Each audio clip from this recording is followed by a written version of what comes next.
théâtre de la guerre. Théâtre Umbelli est aujourd'hui avec le général Desportes, conseiller spécial auprès de chez Panhard et professeur à sciences politiques. Mon général, je vous remercie de nous accueillir sur le site d'Eurosatory 2012. Bonjour, je vous en prie. Avec plaisir. La société Panhard présente pour la première fois donc, sur ce salon un véhicule révolutionnaire en matière de blindés légers. Est-ce que vous pourriez nous décrire en fait, ce qui a permis en fait, l'évolution, la réalisation de ce véhicule et tout ce que ça peut engendrer de modifications dans, je dirais, la configuration d'une bataille dans les prochains avenir?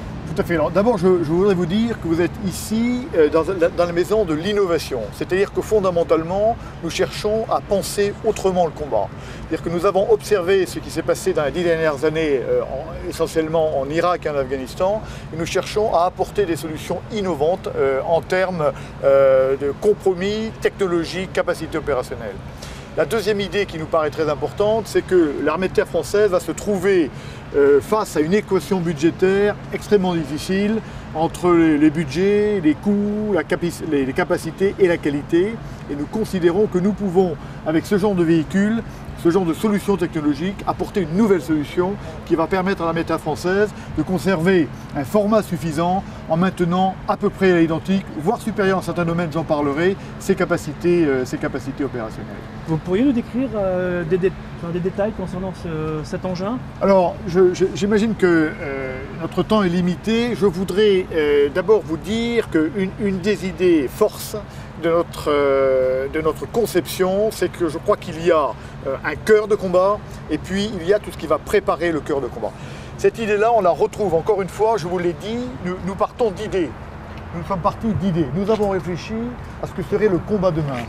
Et nous savons que l'armée de terre française ne pourra concentrer le cœur de ses financements technologiques, de très haut niveau technologique que sur un cœur de force qui va conduire le cœur de l'action. Mais de tout temps, il a fallu préparer l'action, suivre l'action et exploiter l'action.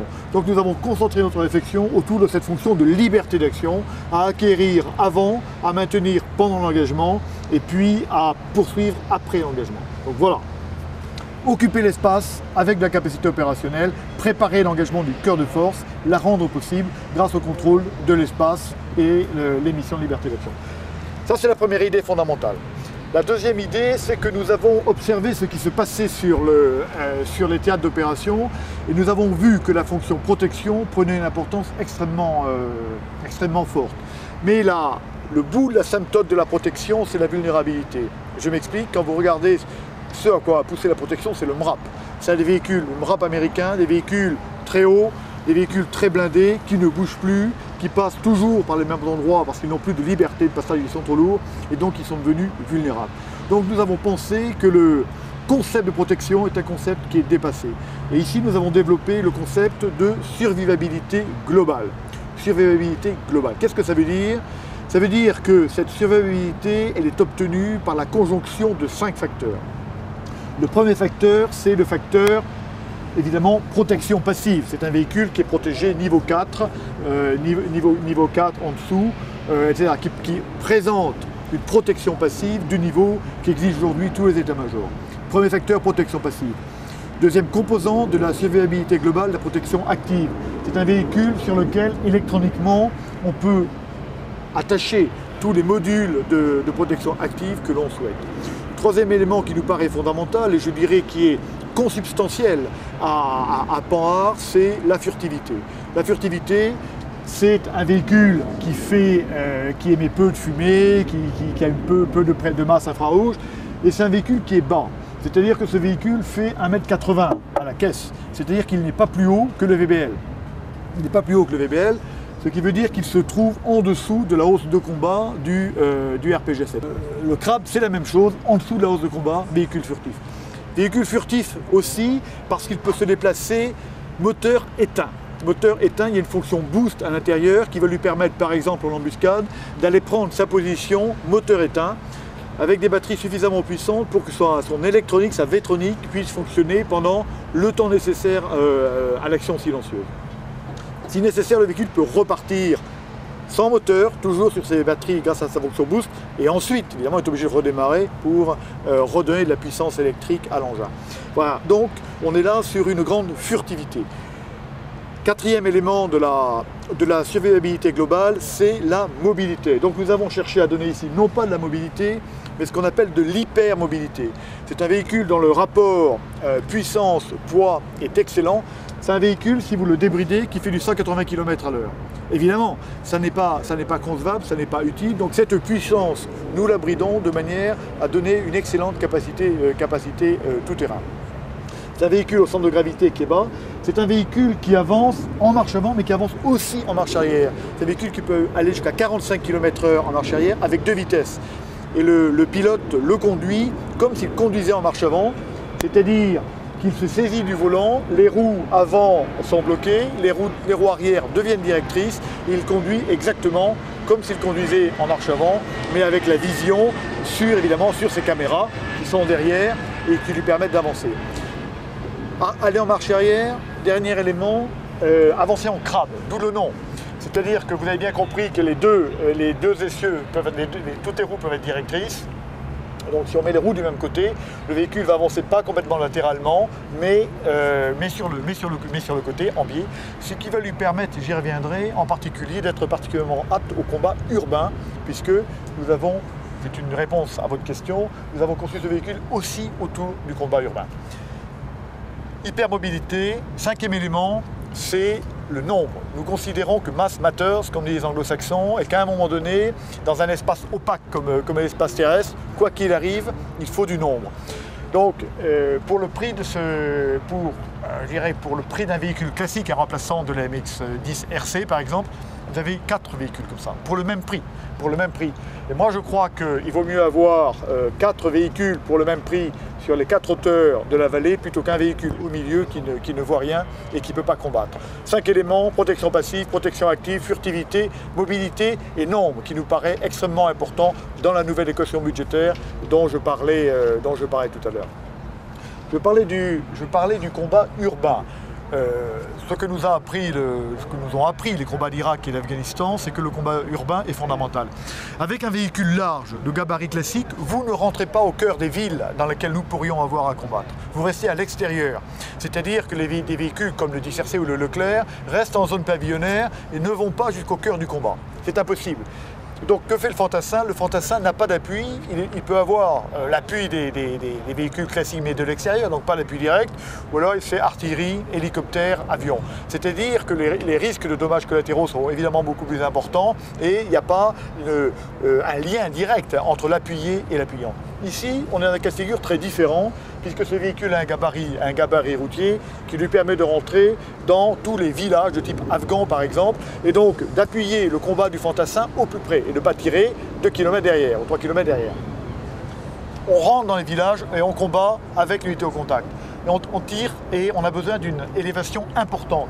Donc toutes les armes que l'on peut mettre sur ce véhicule sont des armes pour lesquelles nous concevons une élévation importante, 45 degrés pour ce véhicule, ce qui permet de tirer véritablement en ville avec efficacité. On peut mettre aussi bien des canons qu'une mitrailleuse. Alors, j'en viens maintenant, si vous m'accordez encore 2 minutes, sur les 2 concepts technologiques qui vont fonder, autour duquel nous avons architecturé ce véhicule. C'est le premier véhicule qui est architecturé autour de la téléopération. Sur beaucoup de véhicules, vous voyez des armes téléopérées, mais elles sont posées sur des caisses, donc il n'y a pas d'optimisation. Ici, il y a une véritable optimisation. Donc, on a une caisse qui est elle-même conçue autour de concepts de cellules de survie, ce qui nous permet de maintenir bas le coût du véhicule, cellules de survie, et dessus une téléopération.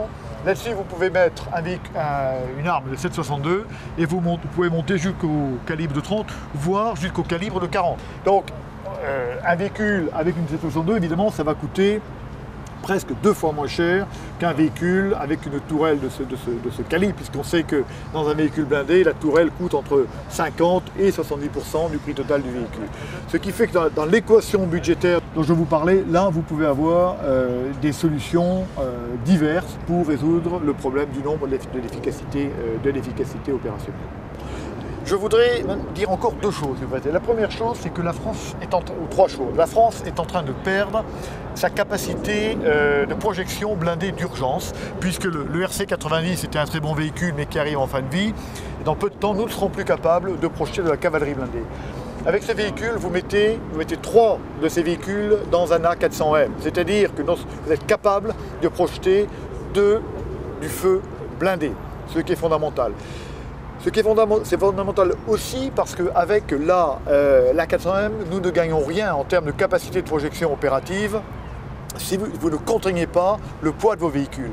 Pratiquement, on ne gagne rien parce que dans un A400M qui coûte beaucoup plus cher, on met un véhicule qui est beaucoup plus gros et donc on a la même capacité de projection opérative qu'avant-hier avec les C130 ou les C160. Si vous maintenez le coup avec une grosse puissance de feu, une grande modularité, vous redonnez cette capacité de projection. Capacité de projection légère, blindée, projection blindée d'urgence.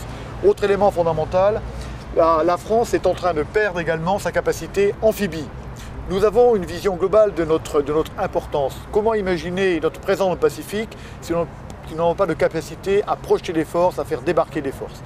Ce véhicule est un véhicule qui peut être rendu amphibie de manière extrêmement simple, puisque c'est un véhicule coque qui est étanche.